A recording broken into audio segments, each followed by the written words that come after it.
Ya estamos de regreso con la entrevista central y hoy nos acompaña el señor José Isola de la Valle. Él está con nosotros justamente para hablar acerca del tema de accesibilidad para personas con discapacidad. Él es consultor de accesibilidad y nos da muchos aportes seguro hoy día en el programa. ¿Cómo está, José? Bienvenido. Buenos días, Lina. Gracias por la invitación. Bueno, este tema de la accesibilidad pues es algo muy importante para todas las personas como nosotros y de verdad que nos falta mucho, José. Nos falta mucho. Tenemos una nueva ley que avanza, si es que se llega a cumplir. Ese es el tema, porque la ley ya está estipulando justamente todo lo que tiene que ver con accesibilidad, incluso para personas que están trabajando en las oficinas, empresas, ¿verdad? Además, me parece que la ley tiene tres aspectos novedosos. En primer lugar, hablamos ahora de la accesibilidad como un derecho.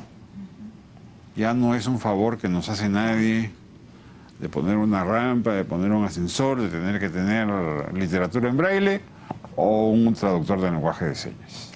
Ahora se ha convertido en un derecho. Derecho que evidentemente tiene que estar garantizado por el Estado, a través del gobierno central, los gobiernos regionales y los gobiernos locales. En segundo lugar, ahora hablamos de diseño universal, que es un criterio que nace a principios de la década de los años 60, pero que de alguna manera recién se está comenzando a aplicar en el mundo. Es decir, todo lo que se diseña debe poder ser utilizado por cualquier persona sin tomar en cuenta las limitaciones que esta persona pueda tener. Entonces, estamos hablando de, por ejemplo, para darles a los televidentes un ejemplo bien claro de algo que se ha hecho con diseño universal en Lima. Es la remodelación de la avenida Arequipa. Claro. Si tú te das cuenta, en la mayor parte de las esquinas de la remodelada avenida Arequipa, las rampas las usan todos. Claro. No son solamente para las personas con discapacidad, sino son para todos.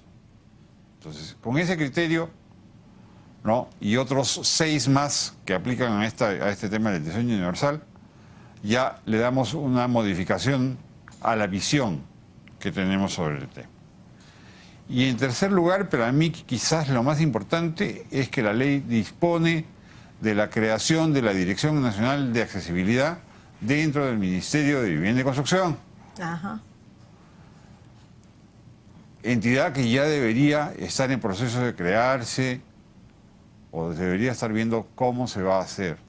Espero que esta disposición sea tomada con la debida seriedad.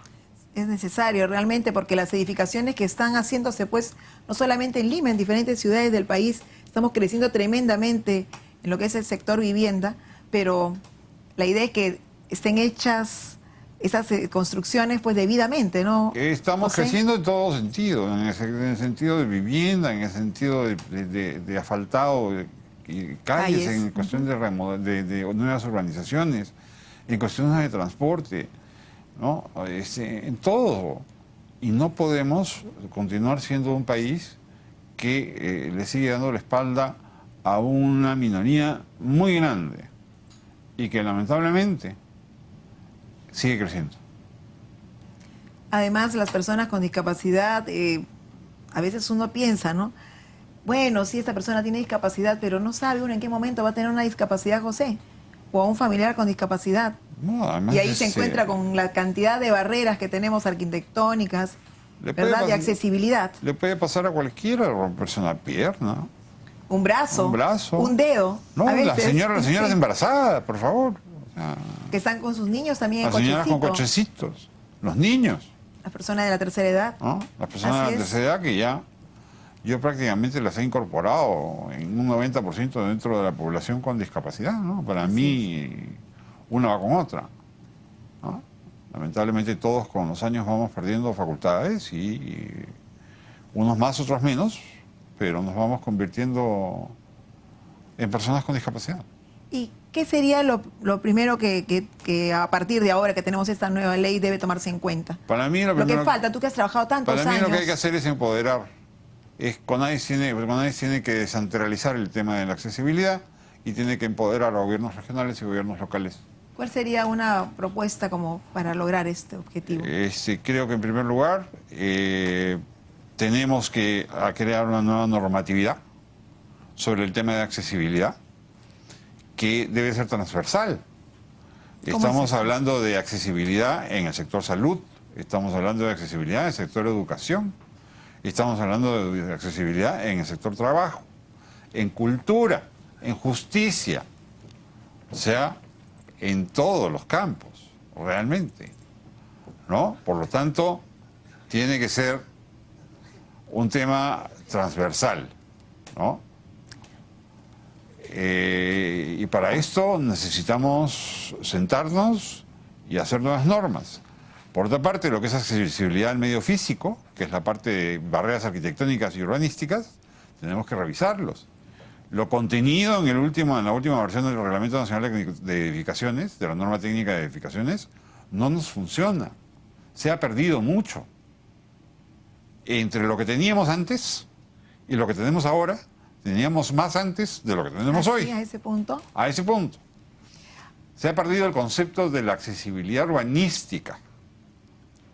Por ejemplo, yo quiero preguntarte, en lo que es construcción, por ejemplo, ¿no? De centros comerciales, de edificaciones de empresas, no sé, hay una reglamentación para hacer justamente rampas, hay unas medidas internacionales, sí. También las alturas de los sanitarios, en los baños, los lavatorios, cómo se debe poner todo. ¿Y por qué podemos ver centros comerciales grandes, lindos, lujosos, en que las cosas están puestas al revés?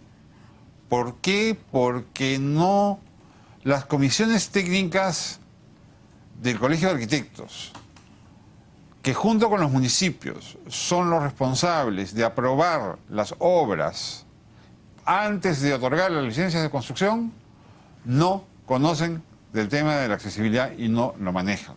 Y los municipios no tienen, como te digo, una cosa transversal. La OMAPET no ve, ni aprueba, ni se pronuncia sobre los proyectos a edificarse que se presentan a un municipio, antes de que estos, durante su proceso de aprobación.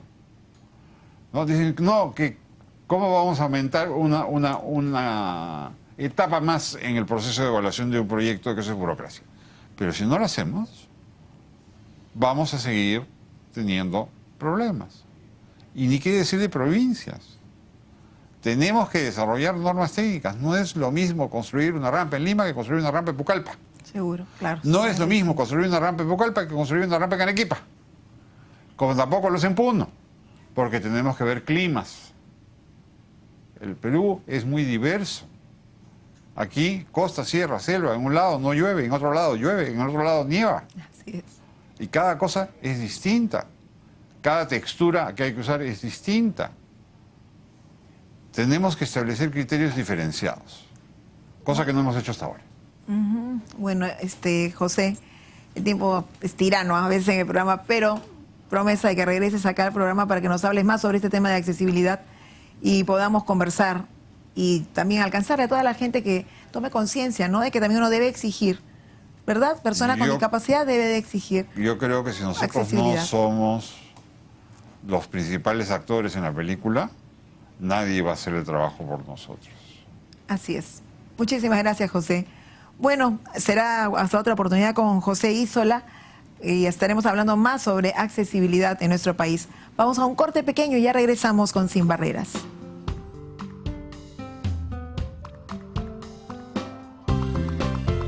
A nivel mundial, según la Organización Mundial de la Salud, 121 millones de personas padecen discapacidad visual derivada de errores de refracción, como miopía, hipermetropía o astigmatismo no corregidos.